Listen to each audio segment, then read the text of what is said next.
Mark Zuckerberg once told a friend that privacy was no longer a social norm, right before building an empire by harvesting user data. Elon Musk breaks SEC rules with impunity. Steve Jobs was notorious for his ruthlessness. What connects these titans is their willingness to operate beyond conventional morality. What do these figures have in common beyond their headlines? This pattern repeats throughout history, from Roman emperors to modern CEOs. Like players on a grand chessboard, they make moves others wouldn't dare attempt. Today we're using Nietzsche's philosophy to decode why these seemingly bad people consistently rise to positions of incredible power, and what this uncomfortable truth reveals about human nature itself, the pattern that no one wants to see. Have you ever noticed how the people who rise to the top often break the same rules they expect others to follow? Think about it. The executives who preach work-life balance while sending emails at midnight. The politicians who campaign against corruption but maintain questionable financial ties. The celebrities who advocate for climate action while flying private jets. This isn't just selective perception. There's an uncomfortable pattern throughout history that few of us want to acknowledge. Those who achieve extraordinary power and success often operate by different moral codes than ordinary people. Look at Alexander the Great, who built an empire through brutal conquest while being celebrated as a visionary leader. Or Napoleon, who preached revolutionary equality while crowning himself emperor. This pattern of moral contradiction extends to modern figures like Steve Jobs, known simultaneously for his brilliance and for behaviors that would get most employees fired, screaming at subordinates, taking credit for others' work, and bending reality to suit his purposes. What makes this pattern so disturbing is that it appears to be systematic. Research in psychology has identified specific personality traits that consistently correlate with acquiring power across different cultures and time periods. Reduced empathy, strategic thinking that prioritizes outcomes over process, comfort with conflict, and willingness to break social norms when advantageous. From childhood, we're taught that good behavior leads to success, that honesty, kindness, and playing by the rules will be rewarded. Yet the evidence around us tells a different story. The colleague who speaks over others gets promoted, while the team player gets overlooked. The business that cuts corners outperforms the one that prioritizes ethics. In the 19th century, Friedrich Nietzsche recognized this pattern with brutal clarity. He developed a framework that explained why certain personality types consistently rise to power, regardless of era or culture. His ideas were considered shocking in his time, yet they accurately predicted power dynamics we still see playing out today. Our standard explanations for success become inadequate when examining this pattern. We attribute success to luck, privilege, or skill. While these factors matter, they fail to account for why certain personality types consistently rise, regardless of background. History shows people from privileged backgrounds who fail despite advantages, and others who rise from nothing but share specific psychological traits. Some argue that power corrupts, that people change after gaining success. But research suggests something more unsettling. Power often reveals who people always were, removing the social constraints that kept certain behaviors in check. Competence matters enormously, but the uncomfortable truth is that competence alone rarely translates to extraordinary success. The world is full of brilliant, hard-working people who never break through to the highest levels of achievement. The philosophical framework Nietzsche developed helps us understand this phenomenon, but it requires facing an uncomfortable truth. Conventional morality might actually inhibit success in many contexts. The values most of us were raised to cherish can sometimes place invisible limitations on advancement. This doesn't mean we should abandon ethics or emulate the worst behaviors of powerful people, but it does suggest that understanding the actual mechanisms of power rather than the stories we tell about it, might be essential to navigating the world effectively. Master versus slave morality, the two codes we live by. The stories we tell about morality assume there's one universal code everyone should follow. But what if that's fundamentally untrue? Nietzsche detected something few philosophers before him had articulated: the existence of two competing moral frameworks operating in society simultaneously. One designed by those with power, another by those without it, each serving entirely different purposes. Nietzsche called these rival systems master morality and slave morality. To understand power, you need to recognize these two distinct codes operating around us all the time. They're fundamentally opposed to each other, created for contradictory purposes. Like how a disruptive tech CEO and a rule-following bureaucrat might approach the same problem with completely different values. Master morality emerged first, according to Nietzsche. The strong, powerful, and noble created values that celebrated what made them successful: strength, ambition, pride, and self-assertion. In this framework, good simply meant what was beneficial to the powerful. Actions weren't judged by their intent or adherence to abstract principles, but by their results. Success itself became evidence of virtue. The masters determined their own path rather than following pre-established rules. In stark contrast, slave morality developed as a response by those without power. Unable to express strength directly, they created a moral system that recast their situation as morally superior. Humility, patience, empathy, and equality became the highest virtues. This system labeled the behaviors of the powerful as evil rather than simply bad, adding a moral judgment to natural differences in strength and ability. Consider how these systems play out in real life. Tech founders like Elizabeth Holmes embodied master morality through boldness, confidence, and rule-bending for results. While her methods crossed into fraud, many successful entrepreneurs display similar traits in less extreme forms, making their own rules and prioritizing outcomes over process. Meanwhile, slave morality reveals itself in how we teach children to behave, to share, wait their turn, prioritize group harmony, and follow rules. Most religious and educational institutions promote these values, which create social cohesion, but sometimes discourage extraordinary achievement.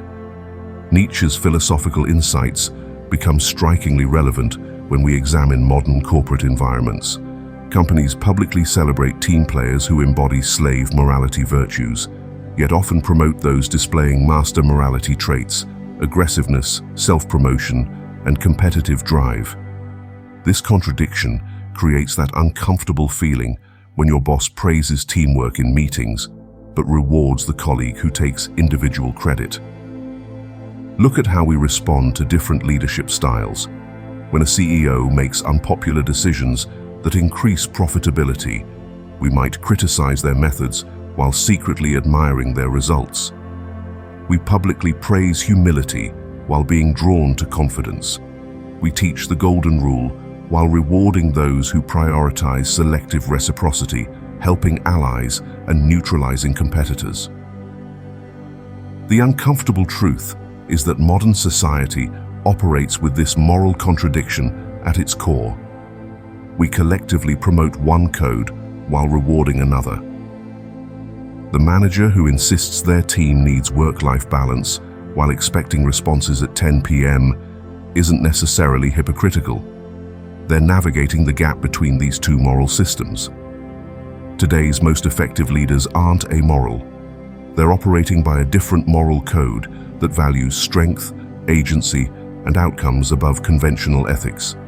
They succeed precisely because they recognize this dual system and consciously choose which rules to follow and which to redefine. The will to power, what really drives human behavior. While these competing moral frameworks explain the how of power dynamics, they don't fully address the why. What if our deepest motivation isn't happiness or even survival, but something far more primal? Nietzsche proposed a startling alternative explanation for human behavior that challenges everything psychology has told us about what we truly want. What drives you to push beyond your comfort zone? Why do some people relentlessly pursue goals despite personal cost? At the core of Nietzsche's psychology lies his concept of will to power, a fundamental drive that goes beyond traditional explanations like pleasure-seeking or survival instinct. This force operates like water pressure in a hose. The more resistance it meets, the more forcefully it seeks expression. Look closely at human behavior and you'll notice something peculiar. People regularly sacrifice comfort, safety, and happiness in pursuit of achievement and influence. Consider the entrepreneur who works 100-hour weeks, risking financial ruin and relationships, or the artist who endures poverty and criticism to create work on their own terms. These patterns make little sense if our primary motivation is happiness or survival. Nietzsche argued that the drive for conservation, mere survival, appears as a major motivator only in exceptional cases. Instead, he saw life itself as fundamentally an expression of will to power. This isn't simply about dominating others. This drive manifests as an intrinsic human desire to overcome resistances and expand our capabilities. It's about growth, self-mastery, and extending our influence in the world. This drive expresses itself differently across personalities. Some channel it into direct leadership positions, seeking to shape organizations through explicit authority. Others pursue intellectual influence, wanting their ideas to transform how people think. Creative types express it through art that impacts emotions and perspectives. Even those who appear to reject power often desire it in disguised forms, like the moral authority to judge others. The will to power operates beneath conscious awareness for most people. The executive pushing for promotion may genuinely believe they're securing financial stability. The social media influencer building a platform might frame it as sharing their passion. Yet beneath these rationalizations lies a deeper psychological force driving them toward greater impact. This explains why we're drawn to figures who demonstrate extraordinary ambition. We recognize in them an uninhibited expression of a drive we all possess but often suppress. When Elon Musk talks about making humans multiplanetary, or when athletes push physical boundaries, they're channeling this fundamental drive in visible ways. Most people misdirect this drive or allow it to be suppressed by social conditioning. Some turn it inward unhealthily, exercising power through criticism or passive aggression. Others deny it entirely, creating internal conflict between their unconscious drive for power and their self-image. The most successful individuals don't eliminate this drive, they harness it effectively. They recognize that the will to power is simply a psychological reality that can be channeled productively or destructively. Their comfort with this fundamental aspect of human nature gives them a significant advantage where most people are conflicted about their own ambitions. Beyond good and evil, the moral framework of power. What if the defining quality of history's most powerful figures isn't their willingness to break rules, but their ability to question the entire system of morality that defines those rules? Strategic rule-breaking is only the beginning of what separates the powerful from the ordinary. Nietzsche called this operating beyond good and evil, where conventional morality becomes just another limitation to overcome. In Beyond Good and Evil, Nietzsche launches a radical critique of how we think about morality itself. He challenges philosophers for blindly accepting dogmatic premises about morality without questioning their foundations. This perspective connects directly to his concept of will to power. Those who truly manifest this don't merely bend existing rules, they reimagine the moral landscape entirely. Rather than seeing the world through the simplistic lens of good versus evil, Nietzsche suggests that What we call morality is actually a perspective, a way of interpreting the world, not an objective truth. This insight explains something curious about truly exceptional figures throughout history. They operate with a fundamentally different relationship to morality. Think of how Galileo challenged the Church's entire worldview, knowing it would bring severe consequences. Or consider how Marie Curie pursued radioactive research that broke scientific and gender norms of her time. In our modern world, we see this in figures like Elon Musk, who questioned the conventional wisdom that only governments could lead space exploration, creating a breakthrough that transformed an entire industry. When you create your own values rather than inheriting them, you're freed from what others believe is possible or appropriate. You question assumptions others take for granted. You ask, why not? When everyone else accepts, because that's how it's done. This mindset allows for breakthroughs that remain invisible to those operating within conventional boundaries. Nietzsche distinguishes between what we might call authored morality and borrowed morality. Think of it as navigating with a map you've drawn yourself versus following someone else's directions without understanding the territory. The strong, healthy approach is consciously constructing your values, while the weak approach projects values onto external authorities and follows them blindly. The difference isn't about abandoning ethics, but about taking ownership of them. This approach creates both unprecedented freedom and significant danger.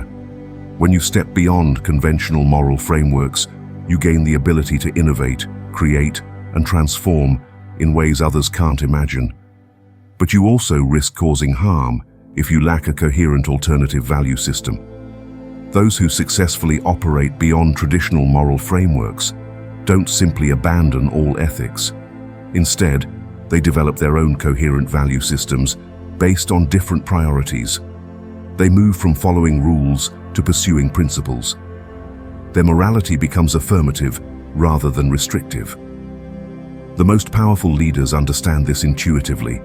They recognize that moral values are contingent and conditional relative to various fluid perspectives or interests. They see morality as a tool for making sense of the world rather than a fixed set of commandments. Is operating beyond conventional morality necessary for extraordinary achievement? The evidence suggests that questioning established values is indeed essential for breakthrough innovation. The most transformative figures in any field are those willing to challenge not just specific rules, but the underlying assumptions about what's possible, permissible, or desirable. The Übermensch and self-creation, making your own rules. Imagine if you could reinvent yourself entirely, forging your identity from the ground up. When we look at history's most transformative figures, we see something beyond mere rule-breaking. We see deliberate self-creation. What if the most powerful people are those who actively forge themselves into something entirely new? Nietzsche called this potential the Ubermensch, a concept that challenges everything we think we know about human possibility.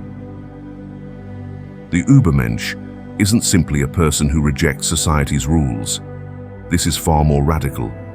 Nietzsche envisions someone who creates their own values from scratch, establishing an entirely new perspective on what matters.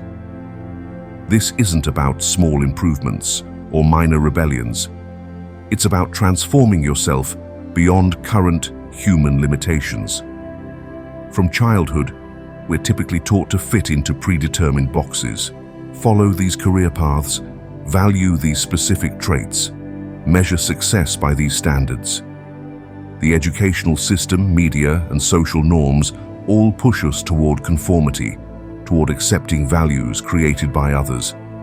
But transformation happens when someone decides to write their own definition of success. Consider Oprah Winfrey. She transformed herself from a traditional news anchor into a cultural force with her own unique values and vision. She didn't just break the rules of television, she created an entirely new model of media impact centered around emotional connection and personal growth. While others were chasing ratings through sensationalism, she built her empire on authenticity and transformation, values she defined herself. As Nietzsche provocatively stated, "I teach you the Übermensch. Man is something that shall be overcome. What have you done to overcome him?" This process of self-creation is an ongoing commitment to personal evolution. Each version of yourself becomes a stepping stone to something more aligned with your unique vision. Think of it as viewing humans as a bridge between current existence and future potential, with endless capacity for transformation. This approach stands in stark contrast to passive acceptance that characterizes what Nietzsche called the last man, the apathetic individual seeking comfort above all else. The last man asks, "What is happiness?" and answers with minimal effort, comfort and pleasant distractions. The Übermensch asks, "What could I become?" and embraces the struggle required to answer that question. This path often includes the desert, periods of isolation, misunderstanding, and criticism. When Jeff Bezos left Wall Street to sell books online, or when Lady Gaga transformed from Stefani Germanotta to her artistic persona, they faced skepticism precisely because they operated according to values others couldn't yet understand. What makes this process powerful is that it represents a solution to nihilism, the sense that life lacks inherent meaning.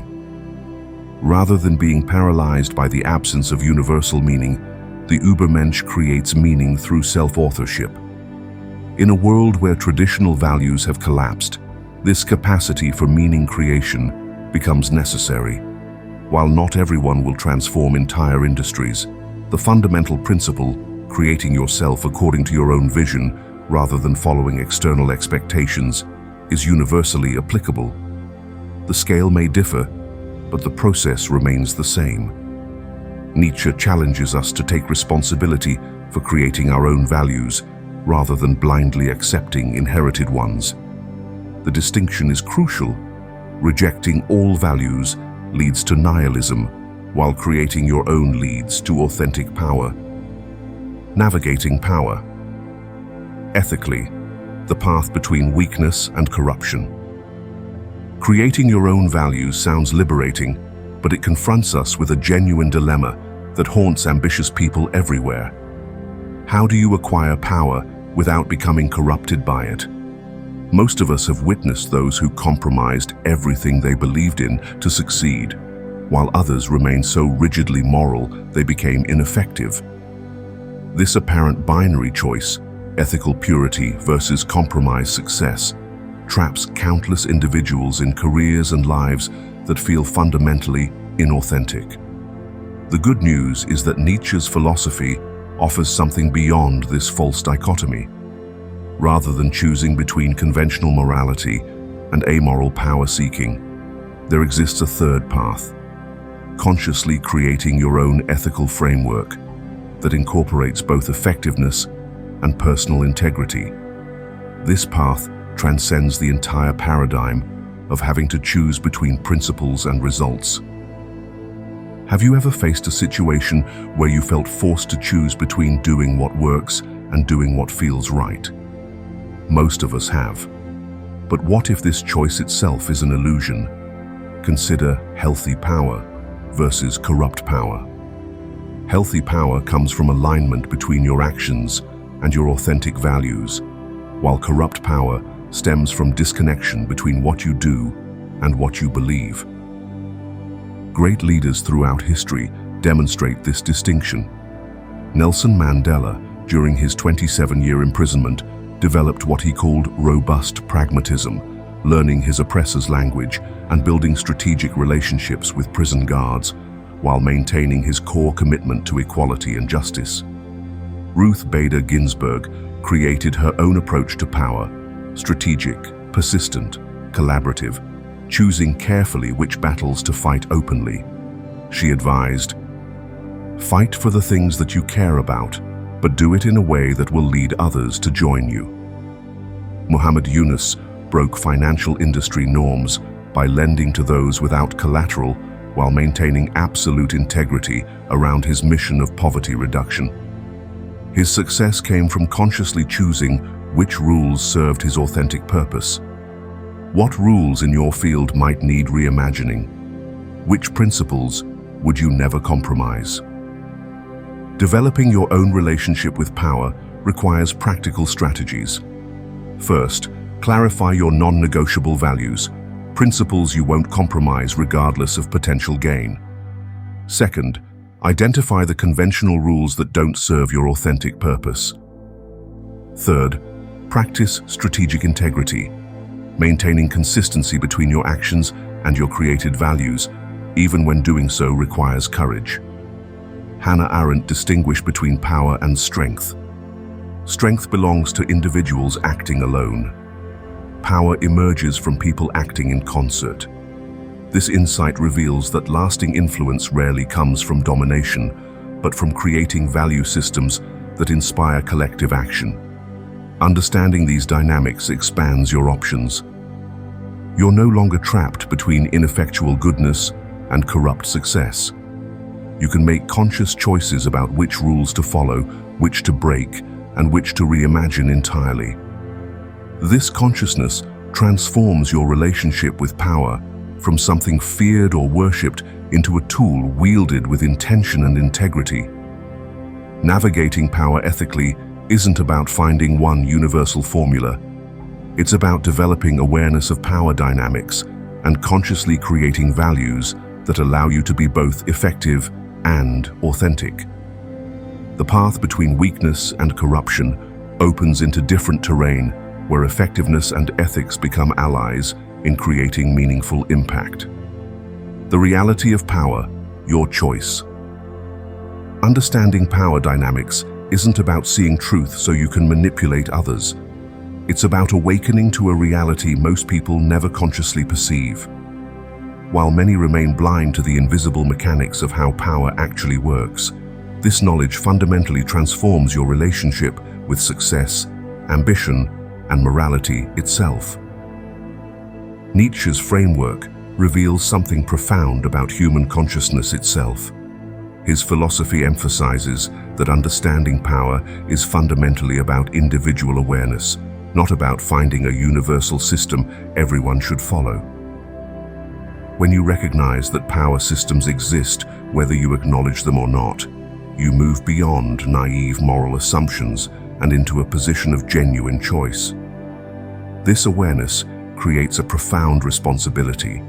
Once you see clearly how power operates, how certain traits advance people, how moral codes can serve as control mechanisms, how the will to power drives human behavior, you can never return to unconscious participation in these systems.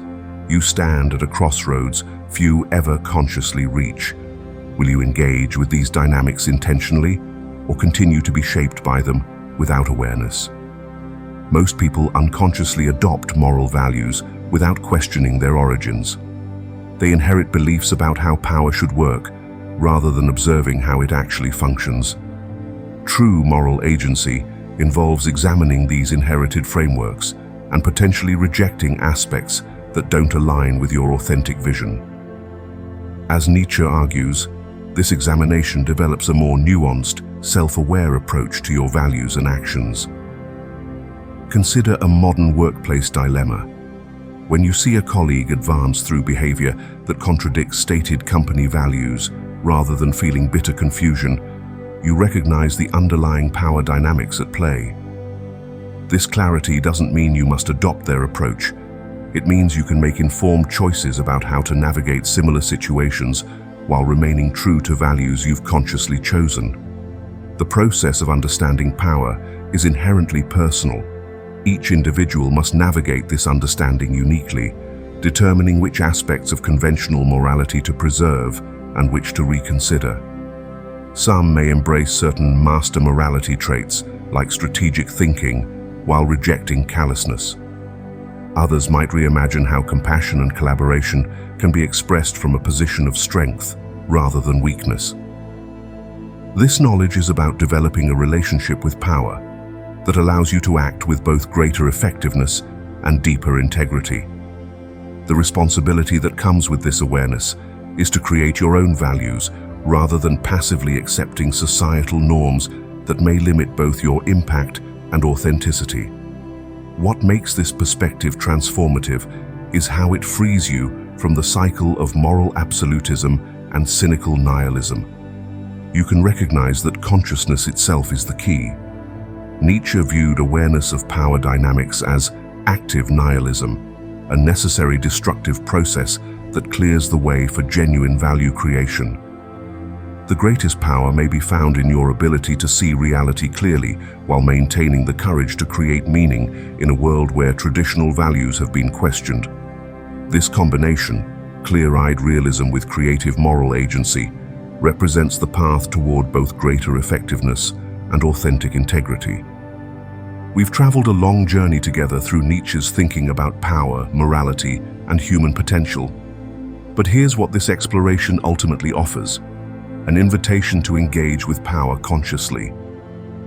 Power flows through every interaction, decision, and relationship in your life. The question is whether you'll navigate these currents blindly, carried by inherited values, or chart your own course. Standing at this philosophical crossroads, you face a profound challenge: creating your own authentic relationship with power. This isn't about abandoning ethics, but examining what truly matters to you beyond social programming. Like the first light of dawn revealing a new landscape, this awareness illuminates possibilities. Will you accept Nietzsche's challenge to create meaning in a world where traditional certainties have eroded? Thanks for watching. See you in the next video.